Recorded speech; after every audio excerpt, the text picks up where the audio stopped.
Good evening, everybody. I would like to call to order the June 5th regular meeting of the James City County Planning Commission. Ms. Istanis, we call a roll, please. Dr. Allman. Present. Dr. Allman represents the Roberts District. Mr. May. Here. Mr. May represents the Powhatan District. Mr. Everson. Here. Mr. Everson represents the Stonehouse District. Mr. Rogers. Here. Mr. Rogers represents the Berkeley District. Mr. Haldeman. Mr. Haldeman is absent. He's an at-large member. Mr. Polster. Here. Mr. Polster represents the Jamestown District, and Mr. O'Connor. Present. Mr. O'Connor is an at-large member and is chair of the commission. I am Susan Istanis, Director of Planning for the county, and it's my pleasure to serve as a secretary to the commission. Sitting to my left is Ms. Liz Parman, Deputy County Attorney. Mr. Chairman, we have a quorum. Thank you very much. First item on our agenda this evening is public comment. This is usually reserved for items that are not on our agenda for a public hearing this evening. Is there anybody that wishes to address the Planning Commission? Seeing and hearing none, we will move on to the reports of the commission. No policy, is that correct? That's correct. No So there's no policy meeting for the month of May, and I'll give you the DRC report. On Wednesday, May 22nd, the DRC met to hear an appeal of the planning director's decision regarding consistency with design guidelines. Members present were Scott Mays, Frank Polster, and myself. Mr. Rogers was unable to attend that day. The appeal centered around the North Carolina Furniture and Mattress Store, appealing the planning director's decision, finding the planning director's the planning director found their submitted design guidelines to be their submitted plans to be inconsistent with the design guidelines, in particular the facade painting that they had recommended. And while the director's decision was not inappropriate, the DRC voted 3-0 to overturn the director's decision and allow the applicant to paint the facade with the submitted color palette in order to match colors and architectural features in the design guidelines, while maintaining a separate visual representation delineating the two independent businesses that will occupy the pottery factory, the promenade that they have there. So again, Ms. Istanis did her job. It was an appeal to the DRC, which according to the proffers was the appealing authority. So it is not on our consent agenda for approval this evening. So sorry to stumble my way through that. Mr. Rogers, I should have let you give the report. So, excellent. Any questions on the DRC report? So thank you very much. Next item we have is our consent agenda. And the only item on that is the minutes of the May 1, 2024 regular meeting. So I'll move approval of the minutes of May 1st. So we have a motion to approve. All in favor? Aye. Aye. Any opposed? The minutes are approved. Thank you. First public hearing this evening, AFD-24-0001, 2394 Forge Road, Mill Creek Edition. Ms. Suloff, good evening. Good evening, Mr. Chair, members of the commission. Ms. Linda Rice has applied on behalf of the Mr. John J. and Ms. Linda Rice Trust to add approximately 16.81 acres of land to the Mill Creek Agricultural and Forestal District. The subject property is located outside of the primary service area at 2394 Forge Road. It's zoned A1 General Agricultural and is designated rural lands by the 2045 Comprehensive Plan. A portion of the land is currently used as pasture for horse grazing, while most of the remaining property is forested and proposed to stay as such. The subject property is within 1 mile of the core parcels of the Mill Creek AFD and is contiguous with other parcels currently in the district. If this application is approved, the Mill Creek AFD will consist of approximately 3,406 acres.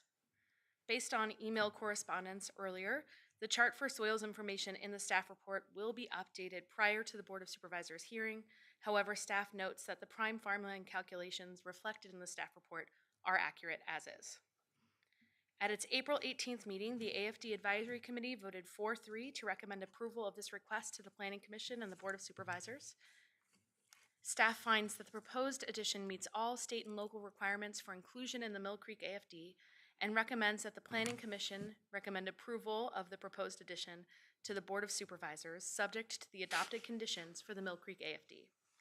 Thank you for your time. And while the applicant was not able to join us this evening, I am happy to answer any questions you may have. Thank you. Any questions for Ms. Suloff? One. I noticed the vote was 4-3 at the AFD meeting. What was the issue for 3 people say no? Sure. There was some discussion of land use taxation and a question of whether or not the property owner was going to pursue that program as well. I will note that that is a separate program and does not come to bear on anything in state code as to whether or not something can be considered for inclusion. But I think that was a conversation that those 3 members hinged their choice on. Thank you. Mr. Rogers? Same question? That was what I was going to ask. The 3. Any other questions for Ms. Suloff? Thank you very much. This time I will go ahead and open the public hearing. Anybody wish to speak on this application? Seeing and hearing none, I will close the public hearing and open it up for discussion. I'll move approval. So, sorry, real quick. So that's, we have a motion to approve AFD-24-0001, 2394 Forge Road, Mill Creek Edition. Ms. Istanis, will you call the roll, please? Mr. Polster. Aye. Mr. Rogers. Aye. Dr. Allman. Mr. Everson. Aye. Mr. May. Aye. Mr. O'Connor. Aye. Motion carries. Thank Thank you very much. Our next public hearing this evening, SUP-24-0006, 3709A, Strawberry Plains Road, Williamsburg Montessori School. Ms. Costello, good evening. Good evening, Mr. Chair and members of the commission. Ms. Sandy Andrews of Williamsburg Montessori School has applied for a special use permit to allow for a school at 3709 Suite A, Strawberry Plains Road. The property is zoned B1 General Business and is designated low-density residential on the comprehensive plan land use map and is located inside the primary service area. The current site has 4 buildings which share 139 parking spaces. A restaurant is located in one of the buildings, and the other 3 buildings are occupied by various business and civic users. At the entrance to Suite A, there is a circle drive which will be utilized for a pickup and drop-off point. Some of the students will be bused from the main campus on Long Hill Road. The school will have a maximum of 18 children in grades 7 and 8. There will be 2 full-time teachers and 2 part-time teachers. The hours of operation will be from 7:30 a.m. to 4:30 p.m. Monday through Friday. Hours of instruction will be 8:15 a.m. to 3:30 p.m. The school year begins the last week of August and ends in mid-June, and there will be no outside activities on the property. Staff finds this proposed use will not negatively impact surrounding property or development, nor is it expected to negatively impact levels of service for roads or other public services.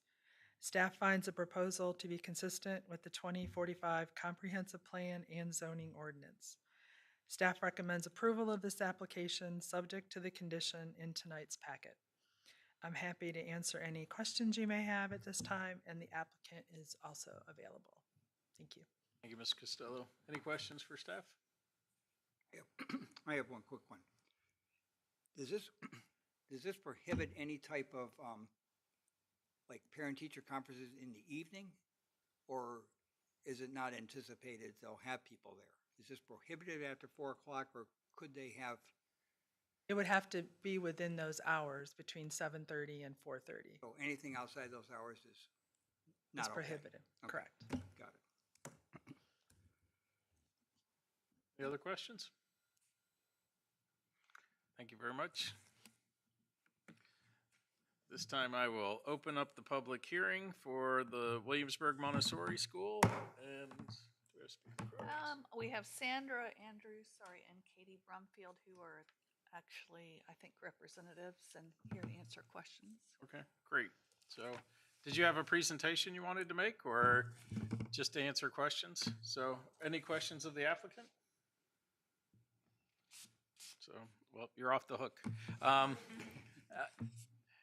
Anybody else that wishes to speak to this application tonight? Seeing and hearing none, I will close the public hearing and look for motion or discussion. Mr. Chair, I would support the staff's recommendation. I think somebody else may have wanted to say something. Mr. Polster? I'll make a motion that we recommend approval to the board for SUP 24-006, 3709, A Strawberry Plains Road, Williamsburg, Montessori School. Thank you, Mr. Polster. So, Ms. Istanis, can we call the roll, please? Yes. Mr. Polster. Aye. Mr. Rogers. Aye. Dr. Ullman. Mr. Everson. Aye. Mr. May. Aye. Mr. O'Connor. Aye. Motion carries. Thank you very much. Our third public hearing this evening, AFD-24-0002, 10,135 Fire Tower Road, Barn Swamp AFD Edition. Ms. Lynch, good evening. Good afternoon, Mr. Chairman and members of the Planning Commission. Ms. Nancy Bradshaw has applied to enroll approximately 50.14 acres of land located at 10135 Fire Tower Road into the Barn Swamp AFD. The parcel is zoned A1 General Agricultural and is designated rural lands on the 2045 Comprehensive Plan. The parcel is located within 1 mile of the core of the Barn Swamp AFD and is directly adjacent to other parcels in the district. Much of the property is forested, and there is a residence on the property. The AFD Advisory Committee recommended approval of the application by a vote of 6 to 2 to 0, with Mr. Bradshaw and Ms. Null abstaining at its April 18th, 2024 meeting. Staff finds that the proposed addition meets all state and local requirements for inclusion in the Barn Swamp AFD and recommends that the Planning Commission recommend approval of the proposed addition to the Board of Supervisors. I'd be happy to answer any questions you have for staff. Thank you. Thank you, Ms. Lynch. Any questions? Mr. Everson? The same one I had before. What was the issue on the two that voted no? I believe they had a personal connection to the applicant, Oh, okay. so they just abstained. They didn't vote no. Oh, I thought you said the vote was 6-2. Two abstaining. Oh, two abstain, I misread that. Okay, I'm sorry. Any other questions? I forgot to write my notes on that. Thank you very much. This time we will open the public hearing for the Barnes Swamp AFD Edition. Is there anybody that wishes to speak to this application? Seeing and hearing none, we will close the public hearing. And discussion, motion to approve? I can make a motion to approve, if that's all right. I make a motion to approve AFD 24-0002, 10135 Fire Tower Road, Barnes Swamp, AFD edition. Thank you, Mr. Rogers. Ms. Istanis, the roll, please. Mr. Polster. Aye. Mr. Rogers. Aye. Dr. Ullman. Aye. Mr. Everson. Aye. Mr. May. Aye. Mr. O'Connor. Motion carries.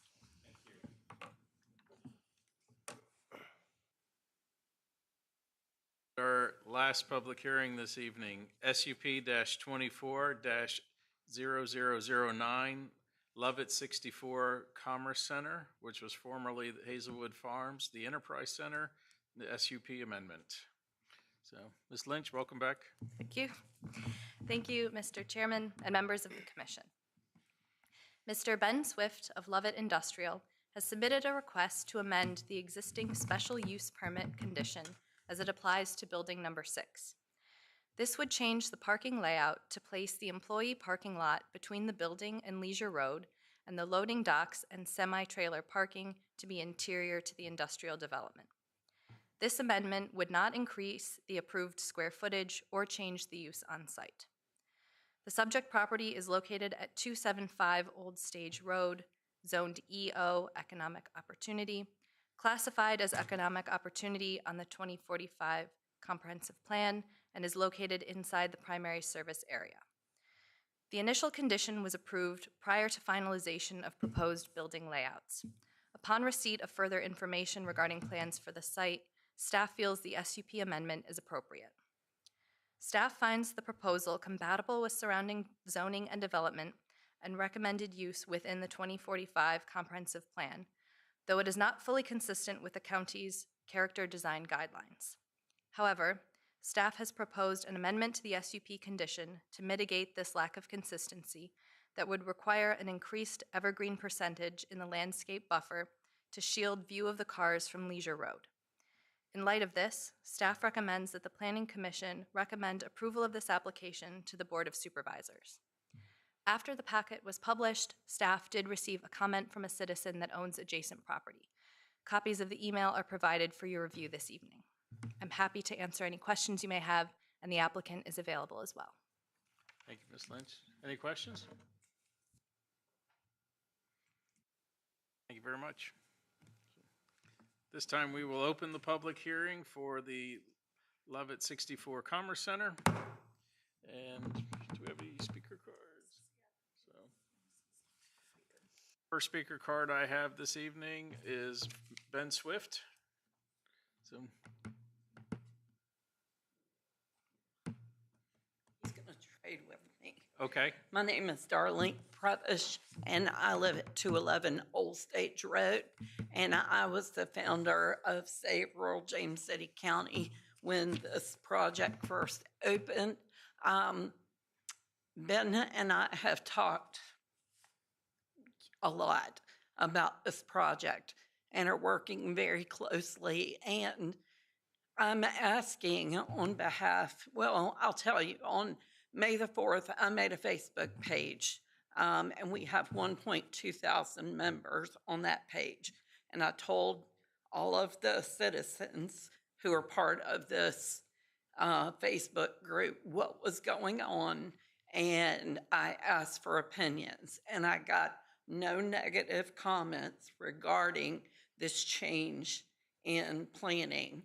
And it would be, in our opinion, much more desirable to have the noise, the light, and all the things that go along with this project to the interior portion as opposed to facing our properties. So I ask that you approve this amendment.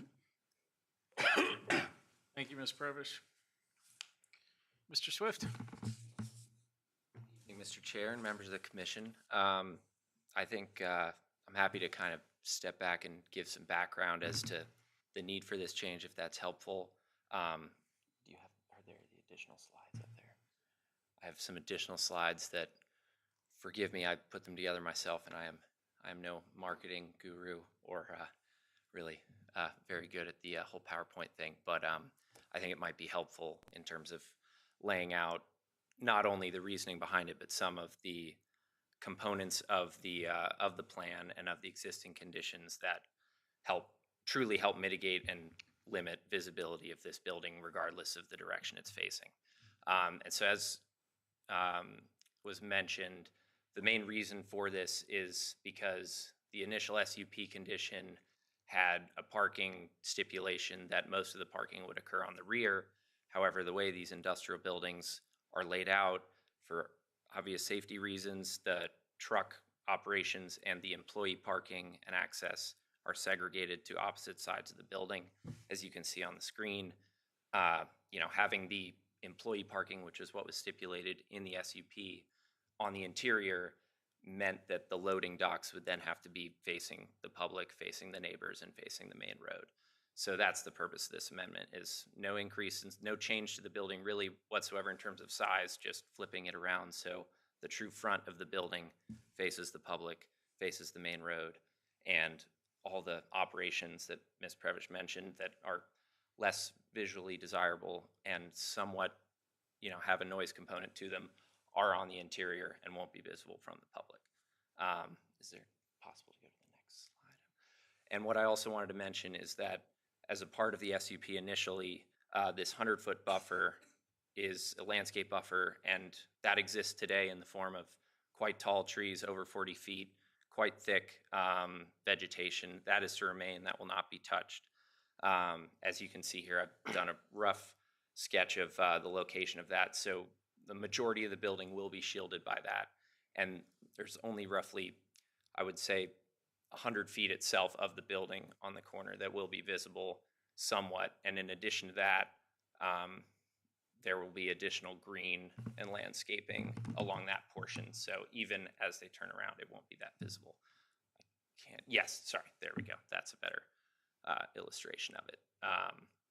So I think that's, and I've got a couple examples in the next slides of a kind of a comparison between the fronts of these industrial buildings versus the rear. Obviously, these are definitely not what ours will look like. These are just examples of existing buildings, but you can see on the left-hand side that by right, the way the SUP is written, that is unfortunately what would face the public, whereas with this amendment, we'd be able to switch it around and have the front face the public, and it would be much more appealing. And no one would be seeing the trucks unless they were on the interior of the project. I have another page, but that's about all I have prepared. Happy to answer any questions. Thank you, Mr. Swift. Any questions? Yeah, I have a series of questions, and part of it is we've gone back and forth with the exchange on that. First off, I want to make it clear that I am in favor of the change in the SUP. I think it makes abundantly good sense. And I don't know if you had a chance to see Ms. McCrae's letter that she sent to us. And even though she opposed the project, she's very much in favor of the change because of the noise and the lights, as you've highlighted. However, one of the things that she asked about was that we do everything to mitigate it. And that was really the heart of my questions to you, because when we initially heard the Hazelwood piece, we were really concerned about this section right here, and specifically the 100-foot buffer was placed in there.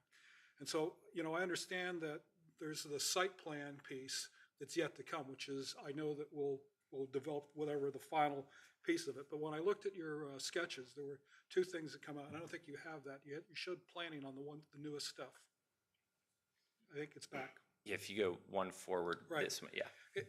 One of the things that caught me is that you'd added plantings inside of the 100-foot buffer. What are those? What does that represent? Oh, are you referring to the green hatched? No, the other area. So that's all outside of the buffer. Right. But it looks Sorry. like it represents some kind of green, something. Oh, I apologize. So that's landscaping. So the hatched area is the existing, that is the 100-foot buffer itself. And then between the edge of the 100-foot buffer and the front of the building, we have additional trees along the employee parking. That is for additional screening, additional articulation. And that's what I thought it was. And of course, when I asked the question about the wet pond, it was actually down here in the bottom left-hand corner. And of course, you've moved it so that area, as you well know, is a bunch of mature trees in there. And so my other follow-up question to you was the all-purpose trail. And so when I look at this Leisure Road on that, it seems to me that you're going to cut into the existing buffer. So as you can, well, I apologize, it's hard to see on here, but yes, and I believe it was clear on the email, and I apologize, I didn't include it here, but the mixed-use trail, as it was shown in the master plan in the initial approval, basically hugs Leisure Road along there, and it really won't impact the buffer much. I mean, as you can see, it'll be, definitely well separated from the road for safety reasons, but there is a portion that goes along Leisure Road that kind of lacks those trees. They don't go quite all the way up to the road. So Right. that's the portion it'll be in. It won't be located in the middle of the buffer by any means. It'll be located basically just next to Leisure Road, spaced out accordingly, but on the exterior side, so that those using the mixed-use trail aren't walking alongside the building. They're walking alongside the landscaping in the road. And that's the reason I was asking, to see how that was going to work together. And I do appreciate the fact that you've conceptually laid this out, understanding that you really wouldn't get this till the site plan piece with the details. And I'm sure Mr. Rivera will finally put the final touches on the landscaping pieces of that. Thank you very much. Absolutely. Any other questions for Mr. Swift? Thank you very much. Thank you. Is there anybody else that wishes to speak on this application tonight? Hearing and seeing none, I will close the public hearing and open it up for discussion. Mr. Polster? I'll make a motion that the Planning Commission recommend approval to the board for SUP 24-0009, Lovett 64 Commerce Center, formerly the Hazelwood Farms, the Enterprise Center, SUP amendment. Thank you, Mr. Polster. Ms. Istanis? Mr. Polster? Aye. Mr. Rogers? Aye. Dr. Allman? Aye. Mr. Everson? Aye. Mr. May? Aye. And Mr. O'Connor? Aye. Motion carries. Thank you very much. And that concludes our public hearings for tonight, and we are on to Planning Commission considerations, which we do not have any. And Ms. Istanis, you're up with the Planning Director's report. Sure. The report is enclosed in your packet. If you have any questions, I'd be happy to answer them. And then I just did want to remind you that our next meeting is actually July 2nd, which is a Tuesday. So just a friendly reminder there. And it looks like we probably will have 4 items on that agenda at this point in time. Is there going to be a policy committee meeting next week? Josh Crump of the planning staff is trying to schedule, oh, I'm sorry, he's trying to schedule a DRC. I do not believe there's a policy committee meeting. No, it was canceled. It's canceled, okay. Thank you. Any other questions for Ms. Istanis?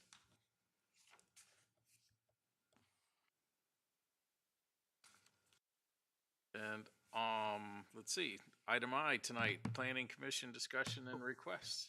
Any, Mr. Polster?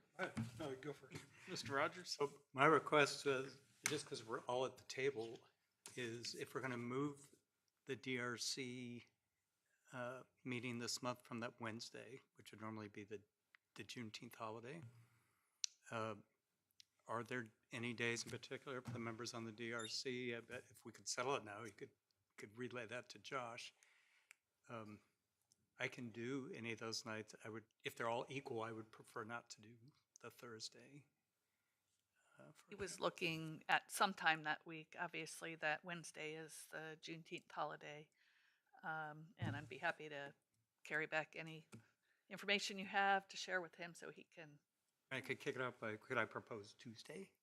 I'm traveling the 20th, so I don't think I'll be back in time for that. So I could make the 18th work if that would work for Available, I'm Mr. May. available the 18th. Lost track of when the 18th is. It's a Wednesday. It's a Tuesday. I mean, Tuesday, rather. It's a Tuesday. Oh, so that's good. What about Frank? I'm good. So we'll send out the notification then. Mr. May's good. Okay. Good. Great. Thank you. I will convey that information to Josh and make sure that can work for him, and he will let you know. Thank you. Thank you very much. Mr. Polster? Yeah, I wanted to kind of do a recap and some of the email traffic going back on 2 of the AFDs. And my point about wanting to be, if you will, precise, and then the so what in terms of the corridors and the ag land type thing when we're looking at it.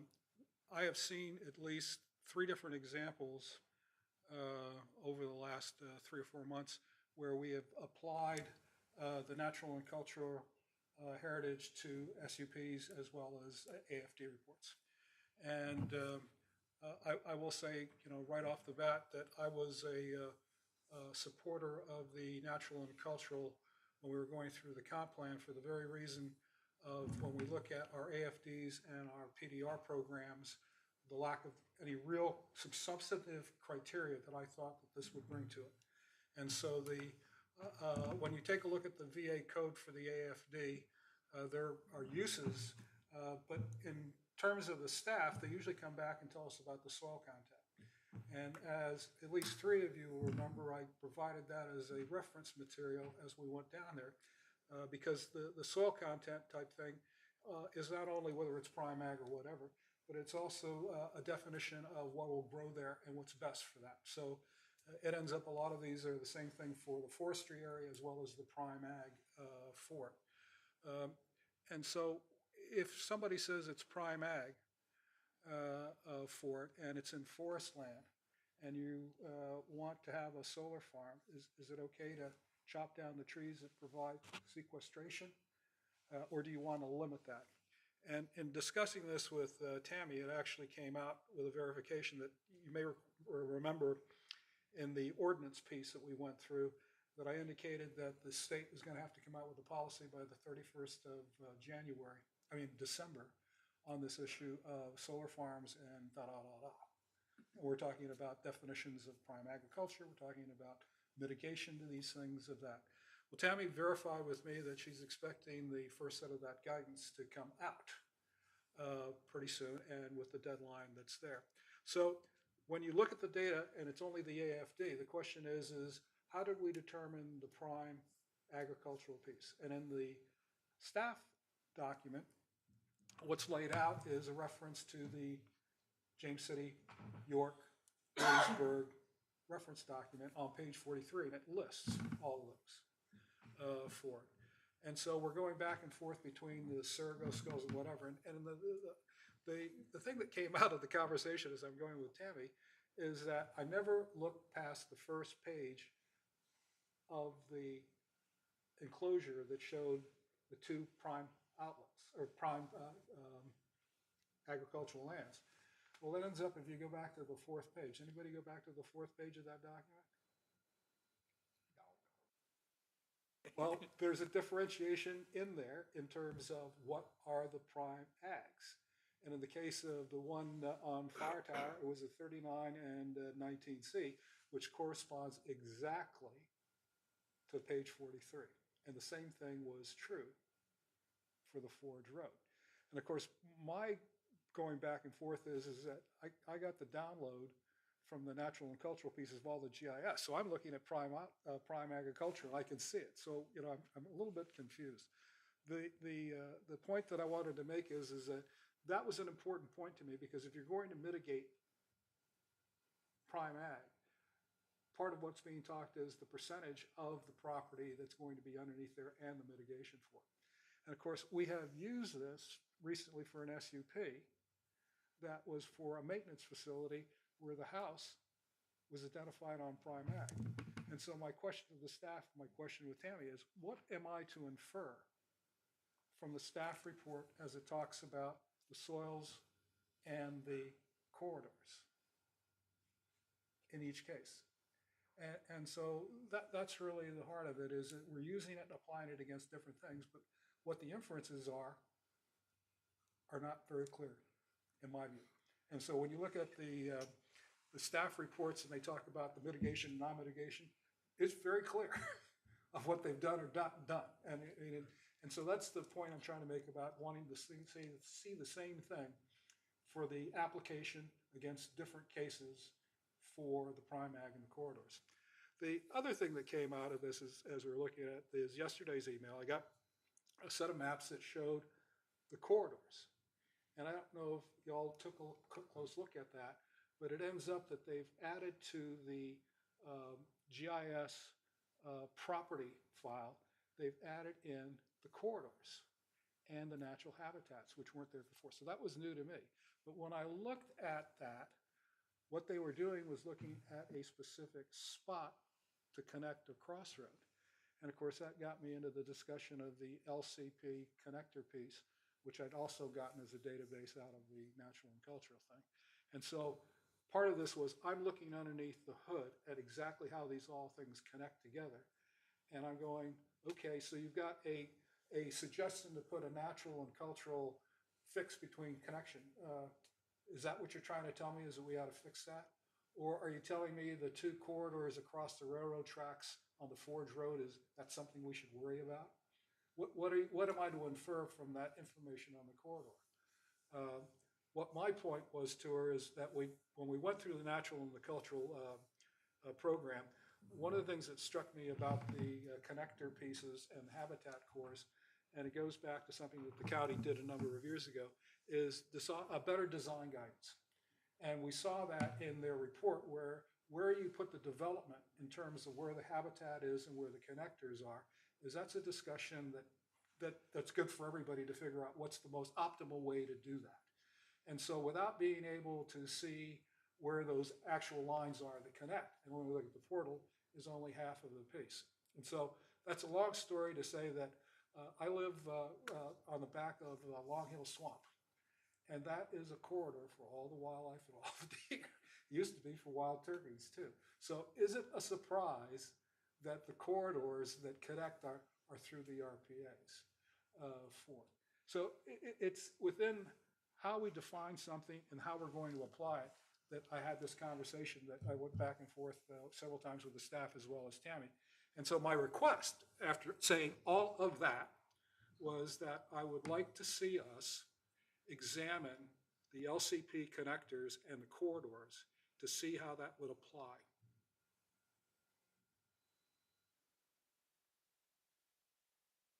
And I spoke with Tammy again and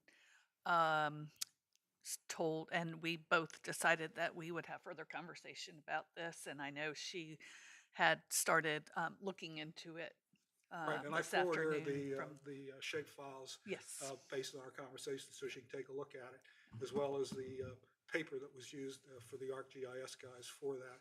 And it was actually green infrastructure. And it's one of those tools on how do you go about putting that together with a bunch of tools. And as a matter of fact, one of the authors for that was the same gal that did our natural and cultural piece. So she was very much a part of that whole thing. So that's why I was pretty confident about the information that we had there. So anyhow, that's my request and kind of a look at what that whole discussion was. It certainly had nothing to do with the AFD per se or the staff, but kind of a different issue. I was wondering why you were doing that with the FD. One of the things, I was on that cultural natural resources study group, and you're quite right that these corridors, you can, particularly they showed residential development, you Right. can configure them. One of the observations I would make is that that requires clustering in a lot of situations to put houses in compact areas with smaller lots to protect these corridors. And I get the sense that a lot of people don't like clustering. Well, I agree with you. In matter of fact, it was one of the recommendations out of the comp plan was to look at that as a rural issue, but it got tabled. We never did take a look at it. But I mean, I think if you don't look at the clustering piece on that, you're kind of missing the boat for that piece. You certainly are. There's, Karen Firehawk had a number of examples, not all that which showed up in the report, but I didn't comment much on it. I just took it in. I was thinking to myself, well, this is all nice, but good luck getting some of this stuff approved. There seems to be predisposition to post to clustering, which I don't quite understand, but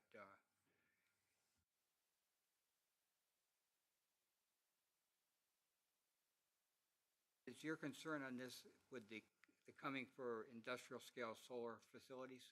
It's all of them. I mean, if you take a look at, this is not a new issue that we were going through the ordinance. And if you take a look at the draft policy and look at items 8, 9, 10, 11, they're exactly this issue for it. And so, my own feeling was, it has been from the very beginning, is just like we're making adjustments to the new stormwater regulations that come into effect in July, we ought to at least wait till we see what the new regulations are going to look like for solar, because that will cause us, as it has with the stormwater, to update our Chesapeake Bay ordinance for the county as well as the special stormwater criteria. So, there's kind of a pyramid effect that ripples through these things. So, from my own point of view, I said this time and time again, if you take a look at the latest conditions that we have for the Sun Tribe Solar Farm on Richmond Road, which is the latest one we approved, they're pretty tight in terms of some of the issues. My other point too is I think some of this doesn't belong in a policy, but it's really up to the site plan discussions with the staff. Both the preliminary and when they get down to the detail. And so I think they've been very clear about some of the new policies that we have with the development community in terms of what the expectations are for it. So, my own perspective is I'm not sure why we're trying to rush to this thing without a full deck of cards, which is the point that I made before. Anyhow, just for what it's worth. Thank you. Anybody else? Just want to apologize for stumbling over my words before. I was rushing to get here today, so, you know, just for the DRC committee, you know, the applicant had put in what we felt was consistent with the color palette, and at the same time, they wanted to be able to differentiate their business from the pottery factory. So I stumbled through those words, and I'll send you my report in an email so you don't have to have anybody try to translate that. So, You want the us. so, anything else? Just a reminder that we will be adjourning to July 2nd as opposed to July 3rd, and I will enter, yes, sir. The board representative for, I'll pull it up, and I think it's me, I think it is you. I think Yeah. Jack was June and you were July, so right. I'll double check. June. So, I'm sorry, it is June, isn't Yeah. it? I'm getting ahead of myself, so, Yeah, but I just want to make sure. I think I'll double check All and redistribute if need be. So, I'll entertain a motion to adjourn. Motion to adjourn? All in favor? Aye. Any opposed? We are adjourned. Thank you.